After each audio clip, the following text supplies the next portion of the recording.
All right. So yeah, I guess before I get started, show of hands, who here has heard of FHE before? Okay. Out of the people who've heard of FHE, if I asked you to define it, does anyone actually know what it stands for? Yay. All right. Awesome. Yeah, so I'm going to talk about FHE and kind of, yeah, how confidential UX unlocks markets currently that today we can't touch. So, I mean, most decentralized apps are architected for transparency by default, right? Like the blockchain is pseudonymous by design. That architectural decision now defines your user base, right? At the beginning, we didn't have all the different use cases, all the different forms of adoption that we have now, and pseudonymity was the standard. That was just the kind of accepted primitive that everyone worked within. But this is now leading to issues, right? Ethereum is a glass house, right? All Ethereum state is public, so balances, votes, bids, preferences, behaviors, all of this. And then we're seeing, all the hacks that we're seeing, right? This leaks sensitive data, right? So it exposes your strategies and invites MEV exploitation. So the existing methods that are popular right now, so ZK and MPC, multi-party compute, they don't support persistent encrypted state with flexible logic. So we'll get into what that means. But basically, if you look at the evolution of the internet, you had people wanting to transact online, right? People wanted to shop online. They wanted to have their credit cards to pay so that they could unlock markets that before weren't possible. We needed privacy for that, right? So we created standards like TLS and SSH, and then we created things like Border Gateway Protocol to open up the internet. So we have standardized protocols that made the internet open, accessible, and secure. We kind of did the opposite with crypto. So now we're kind of retrofitting and trying to retrofit that privacy onto existing blockchains, which obviously creates issues. So this is one of the big ones for traders. I don't know here if anyone's a trader, but in 2023 alone, over $500 million were MEV losses in DeFi, right? And so 15 to 40% are auction value extracted. Basically what this means is that 75% of the losses were for trades under 20,000. So a lot of these, whales are obviously getting wrecked, but like it's the everyday traders, right? It's the people that are using DeFi, once, twice for fun, or, like I said, less than 20K. So it's not really the big whales. The majority of people getting dinged on this are the everyday user. And so, why now, right? I think we've all seen the institutional demand that's coming forth, in the space. The stablecoin adoption, that we're kind of seeing traction with. Launchpad evolutions and, I would say institutional demand creates regulatory pressure, right? So I would argue that, in the past, right, when email was not so much a standard, I don't know if anyone remembers this, but your emails used to be plain text by default, right? And if you wanted privacy added, you had to manually encrypt them with PGP. And the average person doing that, you were considered a little bit crazy. But when we saw kind of the institutional demand and we saw the workforce really go online, we saw the need for email to be end-to-end encrypted, right? You can argue the tenets of that. But this institutional demand, you could argue, really kind of powered a lot of the end-to-end encryption by default that we're seeing now for communications. And so kind of, what we're also seeing in crypto is the same thing with institutions, right? Institutions want to come online. These big enterprises want to come online. Banks want to come online in terms of, onboarding into Web3. But it's not possible right now to do so in a meaningful way because they don't want all of their positions and all of, their actions publicly, traceable. So yeah, I mean, this is kind of where we think that this window is open, right? 2020 to 2023, cryptographic readiness was not yet there. FHE, while it was the gold standard for encryption, it was very, very expensive and very slow, right? So now we feel like we're at the point where FHE is production ready, right? Fhenix, we're going to mainnet this year, and private shared state unlocks are production ready. The issue is that if anyone's ever tried to retrofit functionality to something that's already shipped, it's very difficult. Privacy is very, very difficult to retrofit, right? It's very difficult to add privacy and to add that complexity without completely breaking everything and really having to start over, right? So privacy, it's a requirement for institutions, it's a demand for traders, and really, it's a non-negotiable for compliance. And so these are some of the markets that are unlocked with privacy kind of by default, right? Capital protection, so like payroll, contractor payouts, all that sort of thing. RWA and compliance, right? We're seeing a lot of real estate ownership opportunities come from this. Valuation encrypted. And then also strategic coordination, right? So multi-party deals stay hidden until settlement, right? So this prevents front running, copy and paste trading, and all that. So confidential by design, this is kind of how we see privacy as a primitive and not a feature. It's not something to kind of retroactively fit into what you're building. And when you build with privacy, first, right, privacy as a primitive, it unlocks a lot of things like institutional grade architecture, selective disclosure from day one, clean composability, which is a big issue, and regulatory ready, right? Waiting to retrofit, like I said, kind of shipping your application or your design, and then thinking, well, if I need to add privacy in the future, I'll think about it.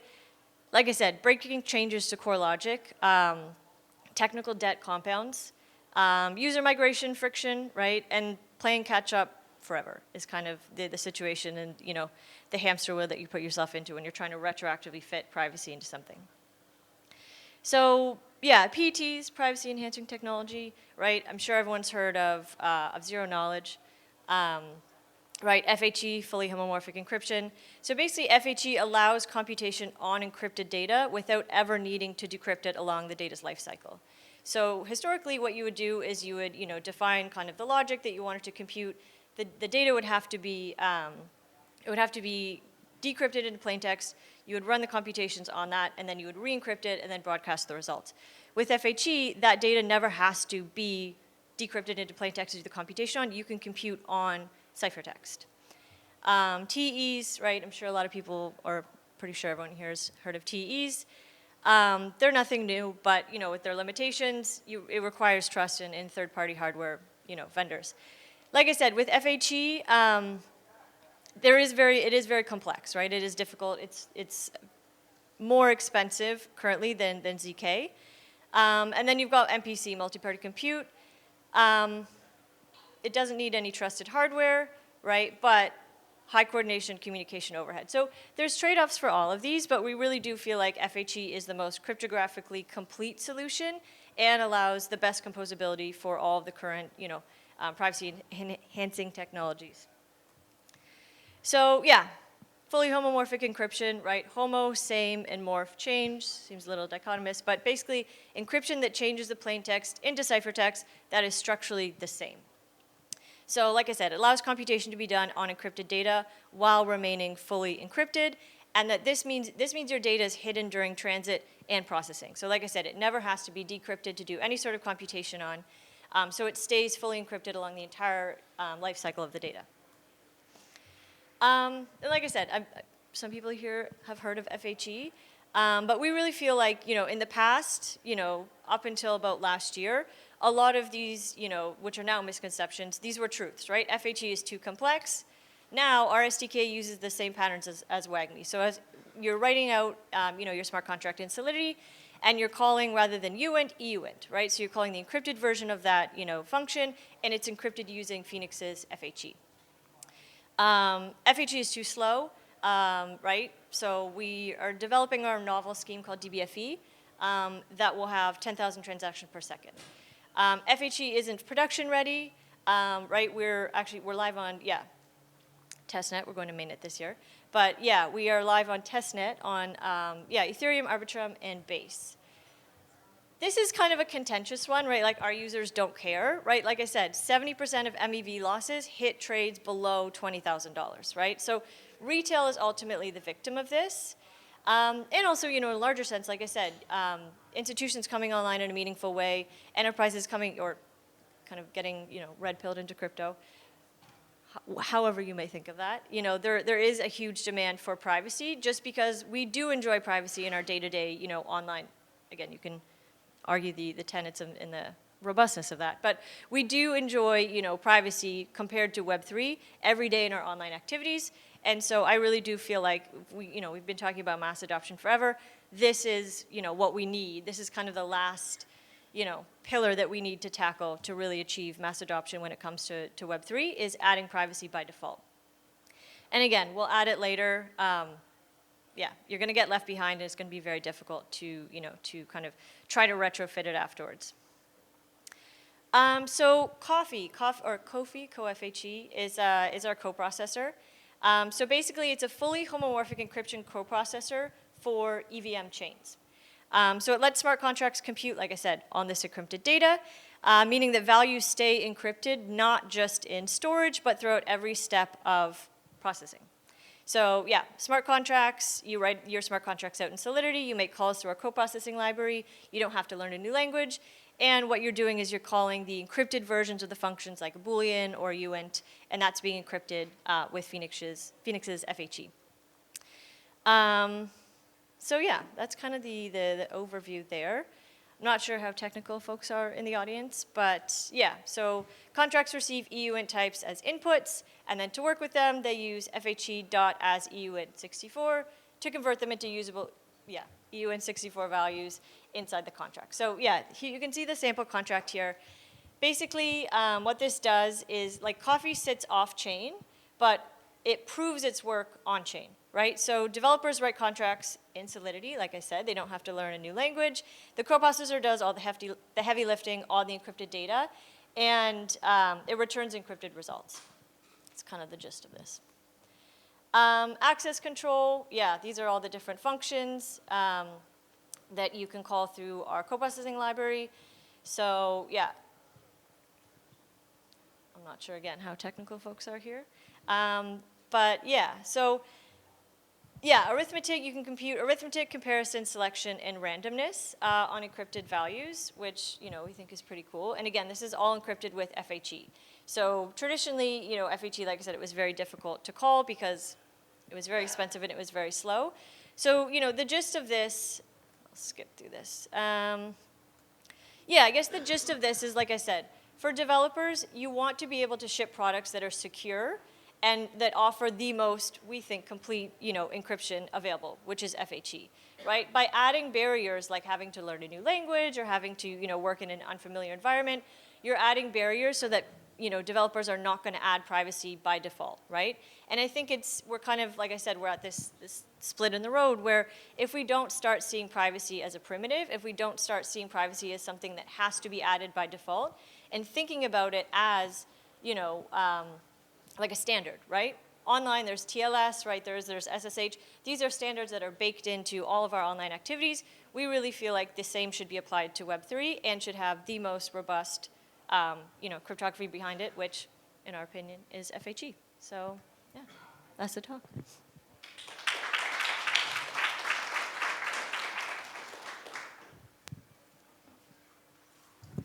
Thank you very much, Kate. So, anybody with any questions? It's the last day of Berlin Blockchain Week, so I'll do my best here. I have some more technical questions. I may not be the right person for that. Our DevRel had to step out, so okay. Yeah. But maybe so with these coprocessors with FHE, do you how is it different from, let's say, L2 on Ethereum? Because you also need some state computations of chain. Do you think about how to collect these transactions into a coprocessor, or what are your thoughts on this? Yeah, so I mean, like, Coffee is, right, it's a coprocessor, right? So, like, we're infrastructure, right? So we began as an L2 project. We transitioned, we pivoted to being completely, infra-based. So basically, yeah, like, so the coprocess, like, the settlement happens off-chain and then is rebroadcast to the chain as a hashed version of whatever you're encrypting, right? So say that you're building out a wallet application and you're like, all right, I want the sender and the receiver, to be encrypted, to be hidden. So that settlement happens off-chain, and then that just rebroadcasts to the chain. The sender and the receiver rebroadcast just as a hash. Same as if you wanted to do, the amount of money that's being sent, right? That's just rebroadcast as a hash to the chain. You could technically do both, right? Having the sender, the receiver, and the amount fully, encrypted. But there's a lot of regulatory compliance that comes along with that. Okay, so maybe a spicy question. How do you compare with Zama? Is it different? Is it same? Yeah, so Zama, we were actually using their library in the beginning to build off of. We're creating our own. It's still in production, but our own novel cryptographic library called DBFE. which we think is faster and more user-friendly. But yeah, we love Zama, for the record. Hi. So FHE guarantees security, basically, that others don't see the unencrypted data, but can it guarantee that the computation is what it should be? Like In what sense? that you give the job to someone and they compute something, but you want to be sure that they do what you wanted them to do and not something else. So Yeah, so I mean, like I said, we're purely infra, right? Like we're not building out the applications. We're just providing like the co-processing library and the architecture for people to build out whatever applications they want. So if they've written faulty logic into their application, if they've written bad code. no. What I mean is that the node or server performing the computation is not cheating in the sense of computing something else than what's in my program. Does it guarantee like integrity of the computation or? Yeah, by default it would, right? Because it's not like a proof of stake network where you have all validators that like have to, could collude. It's basic. It's encrypted by it's completely end-to-end mathematically based. So we can't program any logic into FHE. We can just make FHE more scalable for builders, if that makes sense. We got another question over here. Yeah, I think my question was partially answered by the first question, but just about the transaction flow. I'm not very familiar with FHE, but would usually an end user directly send transactions off-chain to the coprocessor, or would you? Because there's also on-chain smart contracts that can be integrated. So are there also transactions that you can send on-chain, maybe to even a public smart contract, and then there's some input that is private getting sent then to the Fhenix contracts and being processed off-chain, or what is the normal flow? Yeah, so it would be the latter, right? So like I said, we're not building out applications. Like we're not we can build test applications, but we're not building the wallet. We're not building, the application. So all of this computation happens off-chain. It goes through the coprocessor. Settlement happens off-chain. It's rebroadcast to the chain. So in a perfect world, right, if like what we're looking for builders to do is create applications where you're just sending money back and forth, for example, and there's the option to have a toggle on. So like shielded transaction, right? So I can send you a shielded version of USDC, right? So that sender or the receiver is hidden or the amount is hidden. So all of that settlement, all of that happens off-chain, and the end user, the whole reason that we've kind of designed this and created it in Solidity and created this co-processing library that takes care of all that is that the end user shouldn't have any idea what's going on under the hood, right? They should just be like pulling up their MetaMask, for example. Like I said, I want to send a Bitcoin here, and then I have the option to toggle on shielded transaction. So could like an on-chain transaction that is public also trigger a shielded transaction? Yeah. Okay, cool, thanks. It's not a question, it's a word of encouragement. Go get this market share, guys. Put some healthy competition up for Zama. You were the first case live, for God's sake. Go get this market share. Go, Fhenix. Yeah. Yay.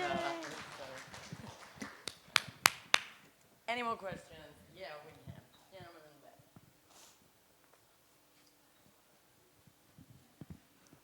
the back. Can you comment on, not an L2, as an infrastructure piece, how can you help in a community-style way? How can you help the ecosystem of, say, for example, Ethereum continue to exist?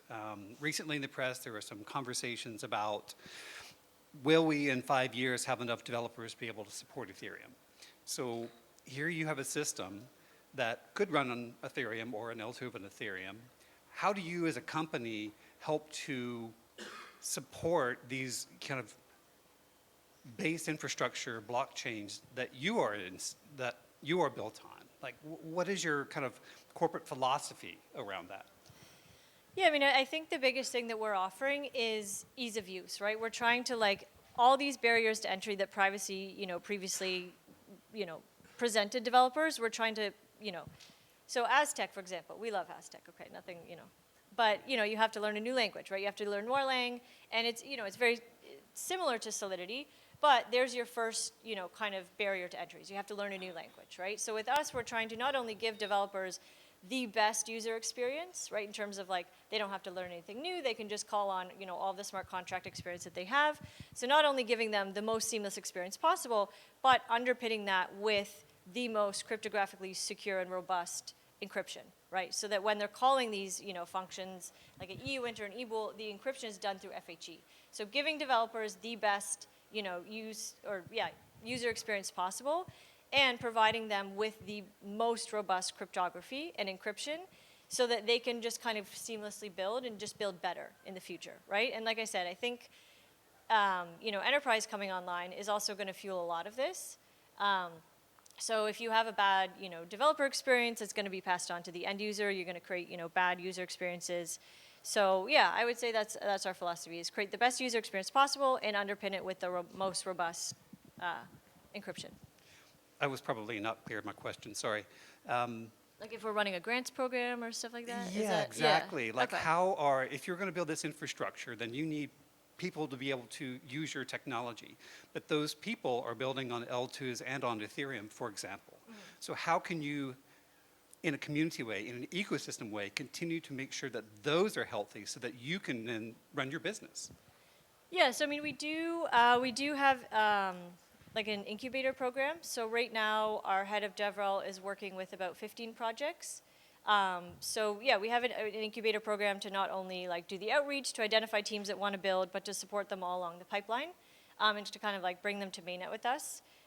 So yeah, support there, and then whenever they're ready, introduction to VCs and stuff like that.